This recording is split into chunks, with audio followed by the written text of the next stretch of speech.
Yo, what's good, y'all? It's your boy Tony the Savant back with another one. Shout out to my cousin Hawk, that's the ambassador. Shout out to my boy Jeezy, that's the manager. Shout out to my boy Paulie Corleone, that's my right hand man. We on Capali's Entertainment around here. And let's get right into this. Pardon my manners, y'all. Shout out to y'all, man.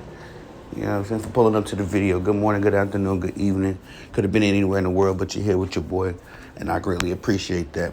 Let's get right into this video, though, because we're talking about Jermell Charlo, man. Oh, man, I went live during the fight, man. Me and my boy Marlo knows basketball and boxing. You haven't seen that live, man, pull up to it, get to enjoy us calling the fight, some commentary. But we talking about the post-conference. I'm sorry, I was reading the text. A post-conference, the interview, excuse me, I could not get that up. Post-fight interviews. And I'm going to dissect Jermell Charlo's first, because this dude, it's got to be either a level of delusion or he really believes what he's saying and he's crazy. You know what I mean? And I've been hearing a lot of people just, going hard on him, talking about he fanboyed out, with Canelo. He got in the ring and was just in awe of Canelo and, was fighting kind of timid and I agree. You know what I mean? I agree with that. That showing that we just got from Jermell Charlo was an embarrassing, man.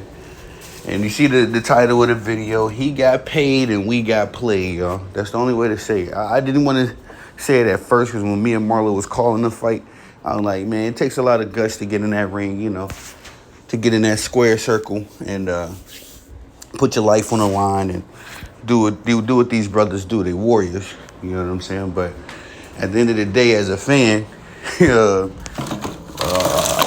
out to the bootleg gang, but people pay 85 hard-earned dollars to watch that fight, man. You know what I mean? A lot of people paid a lot of good money to watch that fight.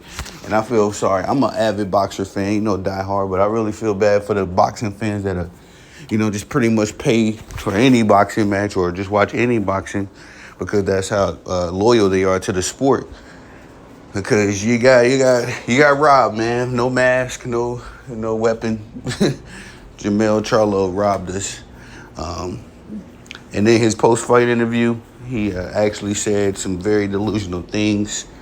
One thing that I thought he said that was so just like cringe was that he said that him and Canelo knocked out everybody else that he fought, but he didn't knock out Jermell, himself. And at that point, I was like, okay, bro. Anybody that fight, that's when I kind of just lost it. I was just like, anybody that fought how you fought in the ring, they're not going to get knocked out. Because, bro, you ran around the ring a whole 12 rounds. And I don't think he even threw 50 punches, y'all. That's the craziest part about the whole situation. I don't think Jermell Charlo threw 50 punches in... It was about an hour-long fight, and in 12 rounds. In 12 rounds, you didn't even throw 50 punches, bro. Now, that's not, don't quote me on that. I don't know exactly what his punch stats was, but just watching that fight and seeing how timid he was and how he was running and kind of stayed on the ropes, it was just like, bro, it's, you know what I mean? It was nasty, man. It was not entertaining. It was a very bad showing by Jermell Charlo. Another thing he said in his post-conference, talking about from this point on in his career, he's only going for big fights, and that he's targeting Terrence Crawford. And in my head, it's like, for what, bro? Nobody want to watch you no more. I'm not going to say no more, but Jermell has to go. This is my opinion, y'all. And I got to make sure I do this so we can do the short, the YouTube short. I'm going to go ahead. This is my hot take, all right? Jermell Charlo is going to have to go viral in his next fight. All right, the next time he goes out and fight, nobody's going to be interested in that because of what he just, with his performance against Canelo.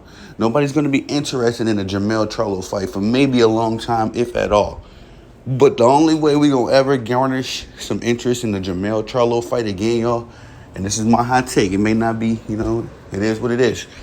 My hot take is that he's going to have to go viral in his next fight. He's going to have to go crazy, show us something that we've never seen before. I know he's trying to fight Terrence Crawford, but Terrence Crawford got no interest in him. I did a video covering that. And I don't blame Bud, not one bit. I don't blame Bud an ounce, a tittle, because Jermell Charlo, man, it was a bad showing, man. It's only one way to really say it. It was a very bad showing. Another thing he said in his post-fight interview was talking about how 154 is his division and all that stuff. Then why didn't you clean it up? Why didn't you just clean up your division? You know, there's still plenty of fights at 154 for Jermell Charlo, including Terrence Bud Crawford. You know what I mean? Like I'm sure Terrence is going to move up. Spence finna move up. So, and I know Jermell and Spence, I think Jermell said he would never fight Spence, but Spence said he would definitely fight Jermell. You know what I mean? Just is what it is. Just goes to show what kind of dudes both of these gentlemen are, you know. And people were saying too, man, and I agree with this take 100%. People were saying in the boxing communities that I'm in that if Errol Spence, you know, people are proud of Errol Spence now. You know, Jermell Charlo going out there